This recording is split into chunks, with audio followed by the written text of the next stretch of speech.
All right, good Friday morning, everybody. It's time for the morning rush, and all the talk around town is, of course, on this winter storm. And who has the math but I know. Josh Fitzpatrick. You know, when I'm the top story, it's got to be some active weather, right? Oh, yes. Now, let me stress, there's really no weather significant issues today, this weekend.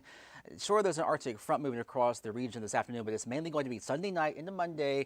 A messy mix of snow, sleet, and freezing rain is on the way. We can look at the weather charts here. This is Futurecast at 1 o'clock. It shows mostly cloudy skies. Here comes that Arctic cold front with barely a sprinkle or a flurry. And then it's quiet overnight. We'll see clearing skies, gusty winds. And then tomorrow, sunshine, blue skies, highs barely above freezing. Teens on Sunday morning, but Sunday morning's dry. So no weather issues going off to church services, but it's going to be Sunday evening, Sunday night. The first batch of snow will overspread the region, and the forecast models are still differing. This is the European forecast model guidance. It's showing us about a 4-inch snowfall and keeping the sleet and freezing rain over Southside Virginia. However, the American GFS says we get an inch or two of snow with more in the way of sleet and freezing rain. And that would be wreaking havoc on the roadways and the pavement, and also altering the school schedule for Monday and Tuesday. So this is the most likely scenario based on this morning's weather data. There's going to be a light to moderate snowfall Sunday into Monday with a layer of sleet and freezing rain on top of that, creating hazardous travel and walking conditions. There will be school delays and closings galore on Monday, even Tuesday of next week.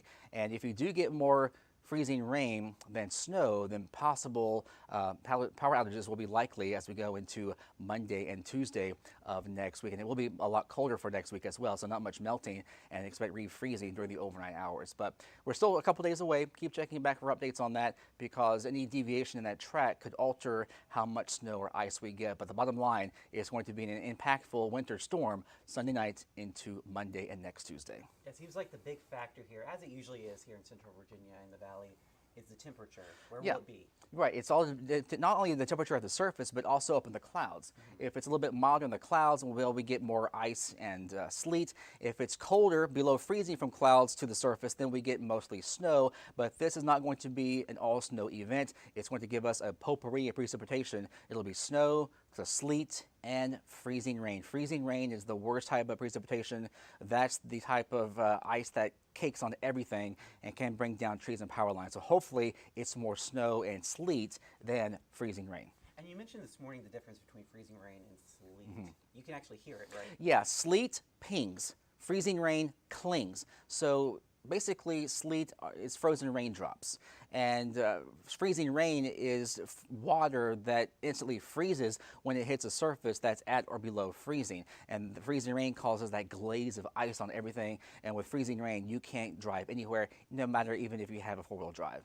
So either way, an impactful event It is. for our late Sunday into Monday. So Yeah, so a lot of the kids will likely have extensions on their holiday break, I think. I'm sure there'll be no complaints about that. No, except for the parents. Except for the parents, exactly.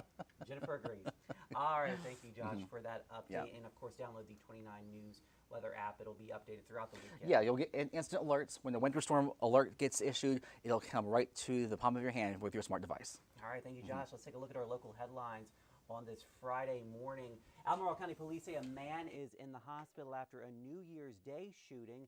The 19-year-old was shot in the leg shortly after midnight on Upper Brook Road. That's south of Charlottesville near Old Lynchburg Road. We're told the wound was not life-threatening. According to police, there's no threat to the public. If you did witness anything, you're asked to call police or Crime Stoppers. After 6 years serving Virginia's 7th District, Abigail Spanberger marked her final day as a Congresswoman yesterday. She decided not to run for re-election in November. Instead, she has her sights set on the gubernatorial race. Spanberger will be replaced by fellow Democrat Eugene Vindman, a retired Army officer. The city of Charlottesville will be giving out vouchers for e-bikes. They'll be worth $1,000 each. 25 vouchers will be issued every 4 months in 2025. The money comes from a grant program with the goal of reducing car traffic and emissions. You can sign up starting January 31st. You must be 18 years old and live in the city. We have more details for you over on 29news.com. And after more than a year of construction, the new Stonewall Harley-Davidson dealership will begin welcoming customers in the next couple of weeks. Yesterday afternoon, motorcycles were transferred to the old location, from the old location in Orange County to the new spot in Ruckersville, and it was a big to-do with a procession and fire trucks. You may have noticed it yesterday if you were in that area. The new store is on Buck Drive, that's off Route 29 in Ruckersville, and the tentative opening date is for January the 11th.